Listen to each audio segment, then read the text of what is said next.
Hello everyone, you're welcome to my channel. My name is Henry and you are here with me on Rhythm Studio. To my returning viewers, thank you very much. And to the new ones, I promise to give you reasons to stay. So let's stay tuned and enjoy our time here. My goal is very simple: to make it easier for you to learn and practice OSCE. You are not going to get this anywhere, just on this channel. And as promised, we are doing this series known as the OSCE series. And as we already know, we are doing the individual topics that comes under the professional values. In my previous video, we discussed about bullying. And today, we are talking about concealment of bed status. We already know that we started this professional values and then we are discussing the individual topic. And the main thing we're trying to do is to make it in a scenario-based form so that it is going to be very easy for you to understand and memorize the points that comes under the professional values. Without wasting my time, let's plan on what we plan to do today.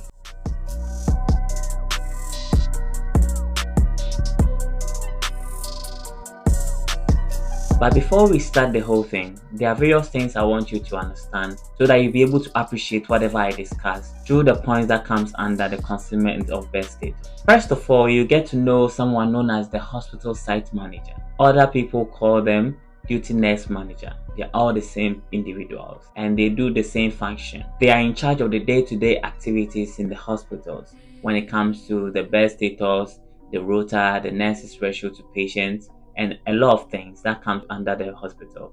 They are more like managers of the whole hospital. They are also nurses, so they work on shifts such as 12-hourly shifts, day shift, and the night shift. So one of the main purpose of the site managers is to make sure that there are enough nurses regarding the number of patients that they have in the hospital. So they collaborate with all the nursing charges in various departments. They do have some meetings regularly depending on the hospital's policy. In my hospital, what they do call the name of the meeting is the bed meeting. So it's basically to discuss how many beds are there, how many patients are they expecting, and how many nurses are available to take care of the patient. This is purposely to prevent any shortage and to ensure that there's proper workflow to prevent any incidents from happening. Although they have these meetings, sometimes there are still shortage of staff. We've had enough about them and I believe by now you know what the hospital site manager does. And as we know, we are going to do concealment of bed status. Did you know that the more you like my videos, allow the YouTube algorithm to spread my videos around for those who also want to benefit?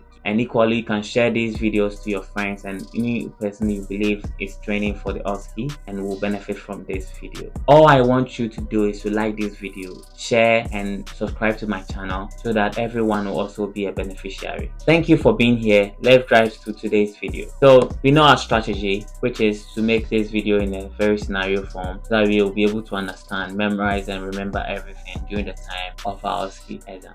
This is the story behind this. There's this nurse known as Comfort who you work with in the surgical department. She normally charges the ward because she's the nurse in charge. You have worked along together for quite a number of time. You've realized certain occurrences and situations where Comfort comes to the hospital and reserve a bed for herself so that when she goes on break she'll be able to sleep on the bed. And then on one occasion the ward was very full and the site manager came to the ward and they had a discussion with Comfort. Now Comfort told the site manager that the ward was full, forgetting to mention the room that she has reserved for herself. You noticed this and you were quite unsure. You overheard the site manager mentioning that there are a lot of patients they want to admit, but because Comfort is saying there's no room for the patient, the site manager had to let the patient go. So this is the situation. What will you do next? This has been an occurrence happening in the United Kingdom, and I can say not just in the United Kingdom, various countries which include my own Ghana, where there's this no bed syndrome. A lot of patients come to the hospital and the nurses are straight to say there's no bed, although they are bed, just because they want to use their rooms or want to reduce their workload. We try our best to prevent this from happening, and now this is what you've seen. What do you have to do? This kept happening and the NMC decided to draw down people's attention to this and then bring out certain things that you need to do. If people like Comfort do this, what are we supposed to do to prevent it from happening again? Now we have our story. Let's go on with what we have in the marking criteria. This will basically help you to understand what they are trying to get from you. The first point is recognizes that taking rest breaks using a bed intended for patients might result in a failure to provide necessary patient care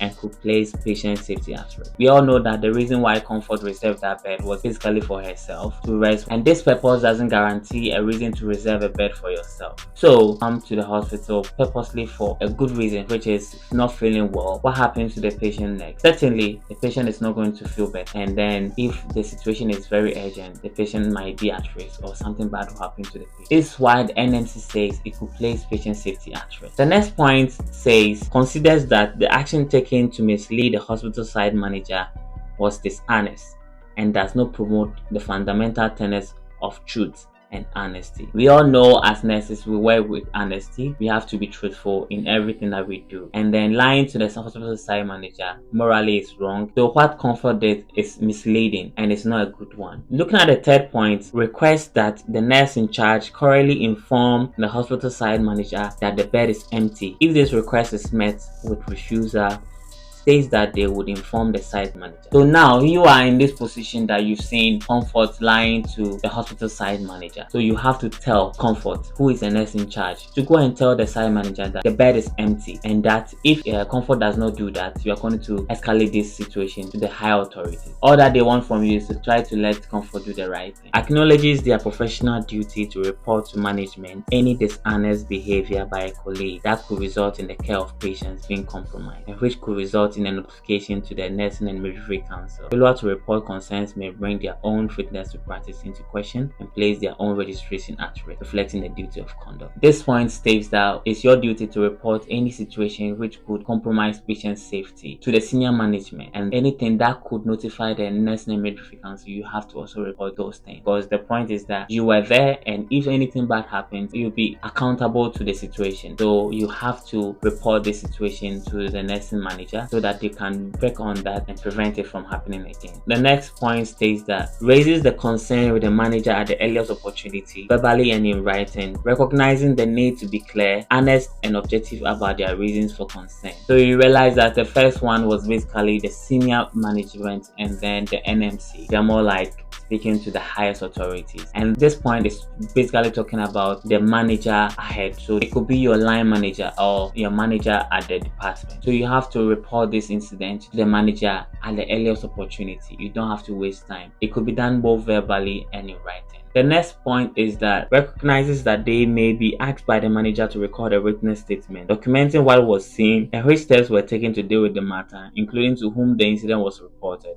The witness statement must be signed and dated. It's to tell you that before you go there, you should be aware that you'll be asked to write a witness statement. And as I said in my previous video, you will have to write this statement to be able to help whoever is trying to investigate the situation and put something on record. This statement must be signed and dated to be validated. And the last point is acknowledges the need to keep to and uphold the standards and values set out in the code, prioritizing people, practice effectively, preserve safety, and promote professionalism and trust. So it's very self-explanatory. As a nurse, you need to uphold to the code, which is saying you should prioritize people. So whoever was meant to come to the hospital, Comfort shouldn't reserve the bed for herself, but allow that patient come and be admitted. Preserve safety, which means that patient is not feeling well, to Comfort to ensure the patient is okay before she thinks about herself. And promote professionalism and trust. Comfort didn't show professionalism, which is by misleading the hospital site manager. This is to tell you Comfort didn't show all the things that are written in the code. So as a nurse, you should try your best to abide by the code, and they are the principles that we work with as nurse. And lastly, handwriting is clear and legible. As I've already mentioned, this is not part, but try your best to make all the points that you're writing be more clear and legible. This comes to the end of our video, and now we understand everything that has to do with concealment of bed status. We understand the reason why they're asking us to write something regarding concealment of bed status, and because of the story I made up, it's very easy to understand everything. To summarize everything, it means that Comfort, a colleague you work with who is a nurse in charge, and this Comfort always reserves a bed for herself so that she'll be able to rest on whenever she's at break. And because of that, she had to lie to the site manager, who is the one who takes care of the day-to-day activities. There's this patient who came to the hospital, and because Comfort lied, assumed there's no bed, this patient has to be sent home without being treated. And what happens to the patient, we all don't know. So what do you have to do? You have to tell Comfort to go and tell the hospital site manager that she lied, and that there's a bed there, so that the site manager would allow the patient to come in. And then if Comfort do not do that, you have to escalate to the senior most authorities, and you should acknowledge the code. If you enjoyed this time with me and you liked my video, please like it, share to your friends, and subscribe to my channel so that any new videos that I make, you'll see it immediately. Stay tuned with me on my next video. We'll talk about another topic in the professional value. Thank you so much. Bye.